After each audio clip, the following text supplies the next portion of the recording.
Let me ask you something that might genuinely make you rethink everything you know about the tech industry. What if the biggest takeover in computing history was already happening, right now, at this very moment, and the way we've been measuring it has been completely, fundamentally wrong? Because here's the thing, every time someone says Linux is winning, there's always that one guy in the comments who fires back with the same line. Bro, Linux has like 3% market share on the desktop. It's irrelevant. And look, I get it. On the surface, that number sounds damning. It sounds like the argument is over before it even starts. But what if that number, that single lonely desktop market share percentage, is the most misleading data point in the entire technology industry? What if we've been staring so hard at one tiny corner of the map that we completely missed the continent that Linux already owns? That's exactly what we're going to break down today. And by the time we're done, I promise you, whether you're a Windows loyalist, a Mac person, or someone who's never touched a Linux terminal in your life, you're going to walk away seeing the computing world in a completely different way. Let's start with the core problem. The desktop market share metric was born in an era when the desktop was computing. Back when Windows ruled and the PC was the center of the digital universe, measuring desktop share made perfect sense. It was like measuring ocean coverage by looking at the Atlantic. Sure, you're not seeing the whole picture, but the Atlantic is so dominant that it's a reasonable proxy. That logic worked in 1995. It worked in 2000. It even kind of worked in 2005. But computing didn't stay on the desktop. It exploded. It went into data centers, into smartphones, into cars, into hospitals, into classrooms, into spacecraft. The computing landscape became this massive, multi-dimensional ecosystem stretching across a dozen different industries, and the old desktop metric just didn't follow it. It stayed behind, measuring a territory that's becoming less and less representative of where computing actually lives. So when someone uses desktop market share to dismiss Linux, what they're really doing is using a map from 1998 to navigate a world that was completely rebuilt. And the honest truth is, Linux didn't lose that territory. Linux built the new world. Here's where it gets genuinely fascinating. Let's talk about gaming, because if there's one domain where people assumed Linux would never crack through, it was gaming. For years, the gaming world on Linux was a passion project. Enthusiasts fighting compatibility layers, community workarounds for DirectX games, anti-cheat software that outright refused to run on anything but Windows. Linux gaming had heart, but it had walls too. Then in 2022, Valve dropped the Steam Deck, and everything changed. The Steam Deck isn't just a handheld gaming console. It's a Linux computer that runs in your hands. It ships with Steam OS, which is built directly on Linux, and it introduced something called Proton, a compatibility layer that lets Windows games run on Linux with shockingly good performance. And here's what made the industry pay attention. It actually worked. Not in a good enough for tinkerers way. In a I played Elden Ring on a plane for 6 hours kind of way. The commercial success of the Steam Deck forced game developers to confront a reality they'd been ignoring. Suddenly, there's a significant growing installed base of Linux-powered gaming hardware, and those players are spending real money. So Valve rolled out Steam Deck Verified, a certification process where developers test and confirm their games run properly on Steam OS. And developers actually did it, not all of them, but enough that the Steam library's Linux compatibility went from a niche curiosity to a mainstream reality. What this creates is a feedback loop. More Linux-compatible games mean a more attractive Linux gaming platform. A more attractive Linux gaming platform means more hardware sales. More hardware sales mean more developers optimizing for Linux. The cycle accelerates. And the foundation under all of it is Linux. Now let's shift to something that doesn't get nearly enough airtime when this conversation happens. Education. Because what happens in classrooms today shapes the computing habits of entire generations. And the classroom, especially in America, has been quietly undergoing a Linux revolution. Chromebooks. You've seen them. Maybe you used one in school or your kids use them. They look like simple, cheap laptops. And in some ways they are. But what most people never think about is what's running underneath Chrome OS. It's Linux. The entire Chrome OS operating system is built on a Linux kernel. Every student tapping away on a Chromebook in a public school is running Linux-powered hardware, often without even knowing it. And the numbers here are staggering. Chromebooks captured a majority of the K-12 education device market in the United States, not a small share, a majority, which means the computing experience that's shaping how millions of young people think about technology, how they interact with computers, how they develop their relationship with digital tools. That experience is fundamentally Linux-powered. Now zoom out beyond American classrooms. Look at the developing world, where national educational technology programs have been deploying Linux-based systems for over a decade. The economic logic is simple and irresistible. When you're building educational infrastructure for millions of students on a constrained budget, a platform with zero licensing costs isn't just attractive. It's the only rational choice. Countries across Africa, South Asia, and Latin America have built entire educational computing infrastructures on Linux-based systems. Think about the long-term implication of this. The generation of students growing up with Linux-powered computing today becomes the workforce of tomorrow. They become the developers, the engineers, the IT decision makers, the executives. Their baseline comfort with Linux-adjacent systems doesn't vanish when they graduate. It compounds. And the enterprises and institutions they build will reflect the computing habits they formed in those early years. But let's move from classrooms to something you probably interact with every single day without realizing it: your car. Modern automobiles are no longer just mechanical machines with a little software bolted on. They're software-defined platforms on wheels. The computer in a modern car manages everything from the engine and transmission to the navigation system, the driver assistance features, the infotainment interface, the climate controls, and increasingly semi-autonomous driving functions. A high-end vehicle today might run more lines of code than the systems that sent Apollo astronauts to the moon. And who's powering that automotive computing infrastructure? The Linux Foundation, through something called the Automotive Grade Linux Project, has been coordinating the development of a vehicle-specific Linux distribution built to meet the demanding safety and reliability requirements of automotive deployment. The membership roster of this consortium reads like a who's who of the global automotive industry: Toyota, Mazda, Subaru, Suzuki, and a growing list of additional manufacturers. You're interacting with a Linux-powered interface. Hundreds of millions of vehicle owners in their daily commutes are having regular computing interactions with Linux. Most of them have absolutely no idea, and that's exactly the point. Linux doesn't need credit to have territory. The autonomous vehicle future makes this even more significant.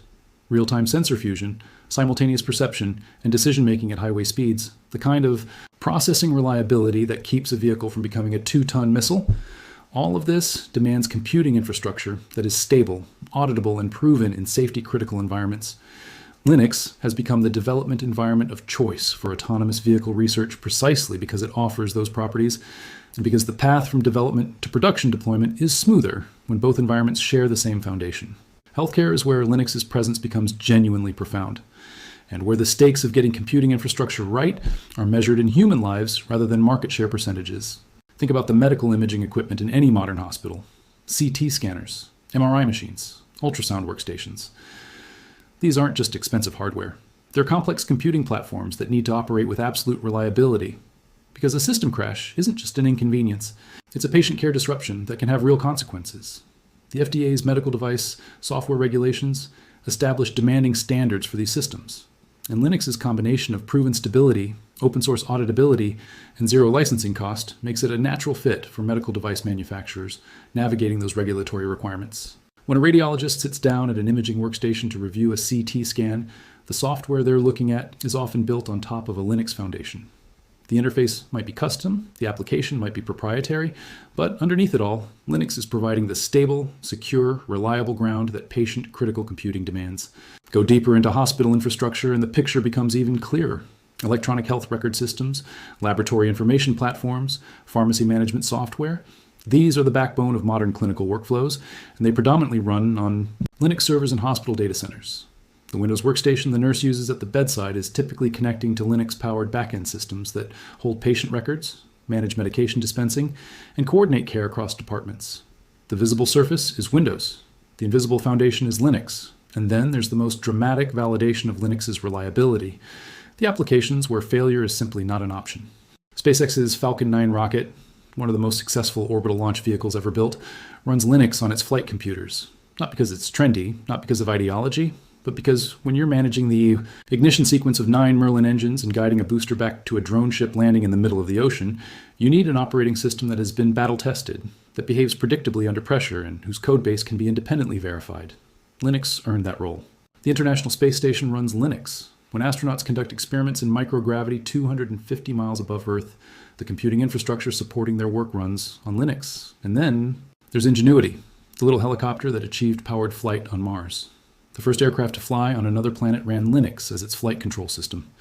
When that rotorcraft lifted off the Martian surface on April 19, 2021, it was a Linux-powered moment that will be remembered for centuries. United States military branches, The Navy's submarine fleet, Air Force tactical computing systems, Army battlefield management platforms have incorporated Linux into defense computing infrastructure.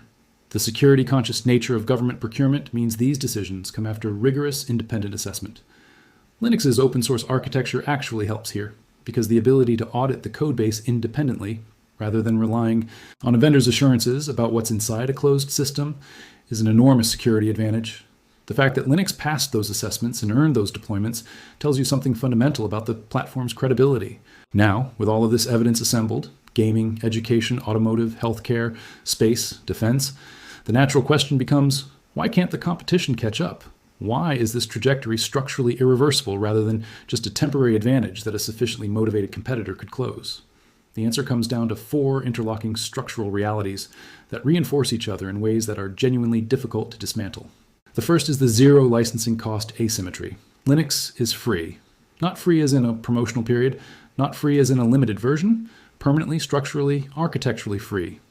This creates a cost comparison that commercial alternatives simply cannot win in any large-scale deployment scenario. When an automotive manufacturer is deciding what operating system to put in millions of vehicles, when a school district is procuring thousands of devices, when a cloud provider is building out server infrastructure at massive scale, the economic advantage of zero licensing cost doesn't just influence the decision. It often determines it. For a commercial platform to overcome this, it would need to fundamentally destroy its own revenue model. That's not a strategic pivot. That's structural self-immolation. The second is network effect multiplication. Linux now sits at the center of interconnected ecosystems that each generate their own momentum. Developers overwhelmingly prefer Linux-based development environments. Cloud infrastructure is predominantly Linux. Educational systems are deploying Linux at scale. Each of these creates pull that attracts more talent, more tooling, more investment, and these network effects compound each other. The developer who learned on Linux in school builds cloud infrastructure on Linux at work, which makes Linux cloud skills more valuable, which attracts more developers to learn Linux. Reversing this would require simultaneously breaking multiple independent network effects, each of which would need to collapse at roughly the same time. The probability of that happening approaches 0. The third is institutional embedding depth. Linux has been running mission-critical infrastructure for decades. Hospital systems depend on it, defense networks depend on it, space programs depend on it, internet infrastructure depends on it. The cost of extracting Linux from these embedded positions isn't just financial, it's operational risk at a scale that institutional decision makers will never voluntarily accept.